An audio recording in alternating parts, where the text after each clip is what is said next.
Result के wait कर रहे CBSE class 10th and class 12th के स्टूडेंट के लिए जो सबसे बड़ी और काम की बात है कि उनके रिजल्ट को एट द टॉप प्रायोरिटी रखा गया है। हालांकि रिजल्ट के पब्लिकेशन में अभी समय है और बताया जाता है कि यह समय कम से कम 10 दिन और हो सकते हैं, इससे ज़्यादा ही होंगे, क्योंकि सीबीएसई को जो डेटा प्रोसेस का काम है वह एक्चुअली 2 to 3 को ही हुआ है कंप्लीटली, और उसके बाद रिवीजन यानी कि उन डेटा का रीवेरिफिकेशन जारी है। इस बीच जो बातें प्राइमरी डेटा को लेकर कहा जा रहा है कि CBSE class 10th and class 12th के इस रिजल्ट की सबसे बड़ी खासियत क्या है, तो मैक्सिमम स्टूडेंट पास किए हैं, और इसका कारण है कि एमसीक्यू जो 18 मार्क्स के थे 16 मार्क्स के भी रहे, और उसमें स्टूडेंट ने maximum on an average 10 to 12 marks score किया, इसलिए class 12th and class 10th में सबसे ज़्यादा स्टूडेंट पास किए हैं। और अब ये रिजल्ट को प्रोसेस करके निकाल पाना थोड़ा सा डिफिकल्ट है, क्योंकि मई के मंथ में रिजल्ट के प्रोसेस को लेकर जिस तरह से डेटा का स्क्रूटनाइजेशन सीबीएसई के लेवल पर है, वो स्टूडेंट के उन पेशेंस से बढ़कर स्टूडेंट चाहने कि मेरा रिजल्ट किसी तरह से आ जाए।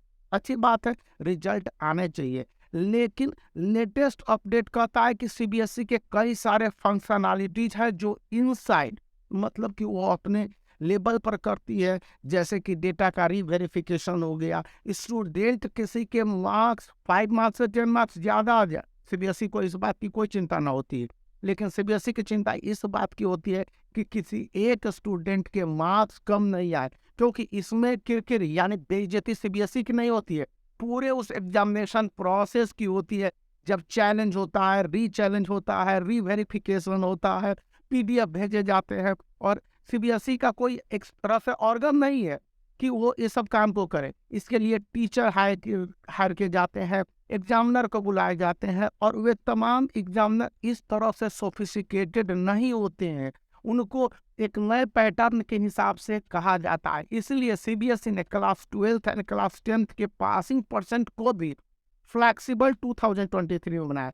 फ्लैक्सिबल करने का मतलब कि यदि स्टूडेंट ने अपने रिटन एग्जामिनेशन में मैक्सिमम मार्क्स स्कोर किए हैं, तो प्रैक्टिकल और प्रोजेक्ट में उनके मार्क्स जो स्कूल रिकमेंड करेंगे वो ऑटोमेटिकली इनहांस होने चाहिए। और यदि स्टूडेंट के प्रैक्टिकल प्रोजेक्ट में बेहतर मार्क्स है और रिटन बोर्ड एग्जामिनेशन में कम मार्क्स है, तो यहाँ पर कुछ न कुछ परेशानी का सबब है। और ऑब्जेक्टिव और सब्जेक्टिव एग्जामिनेशन के इस प्रोसीजर को इस तरह से सोफिस्टिकेट यानी कि मल्टी डायमेंशनल बनाने की कोशिश की गई थी। कॉपी चेकिंग के दौरान देखने को मिला कि उस समय एग्जामिनर मार्क्स देते समय जाने अनजाने में भी स्टूडेंट को 28 नंबर, 30 नंबर, 32 नंबर दे पा रहे थे इजीली। तो यहाँ पर कहता है कि जो एक स्टेट के आंसर शीट को दूसरे स्टेट में भेजा गया, या उस डिस्ट्रिक्ट के आंसर शीट को उसी डिस्ट्रिक्ट में रखा गया, मैक्सिमम केसेज सीबीएसई ने इस बार कोई मिरेकल नहीं किया, उसी डिस्ट्रिक्ट के इवन उसी टाउन के आंसर शीट को उसी टाउन में रखा है।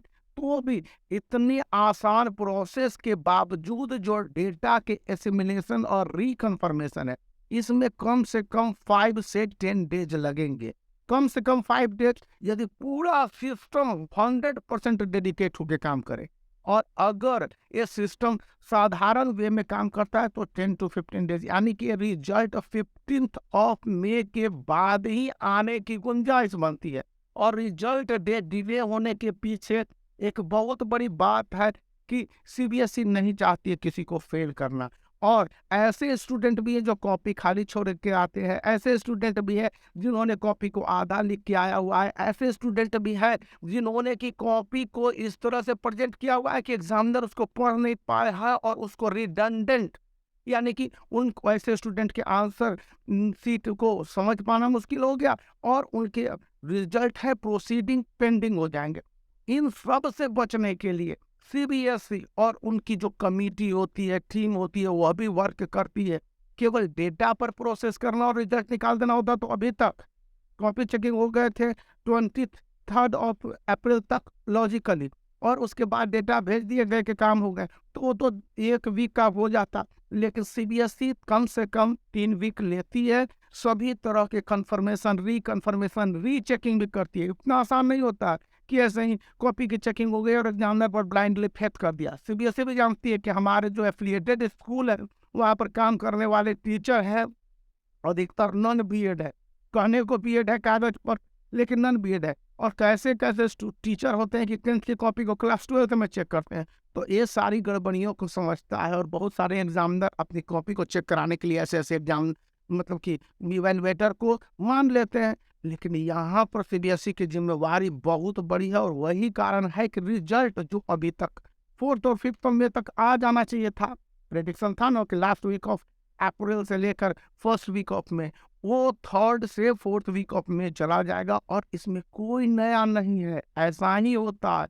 और इसके कारण है कि जो हमारा सिस्टम है थोड़े से लचर है। लेकिन इस बार स्टूडेंट काफ़ी ऑप्टिमिस्टिक है, क्योंकि उनके पासिंग परसेंट बहुत ज़्यादा होने के साथ जो पासिंग क्राइटेरिया है उसको भी मल्टी डायमेंशनल बनाया गया है। और रिपोर्ट तो यही कहते हैं कि स्टूडेंट के मार्क्स बहुत अच्छे आए हैं इस बार 2023 में। तो वो तो देखने होंगे रिजल्ट निकलने पर। इसलिए इस वीडियो को लाइक करने के साथ चैनल को शेयर करें और दोस्तों को सब्सक्राइब करना याद रखें।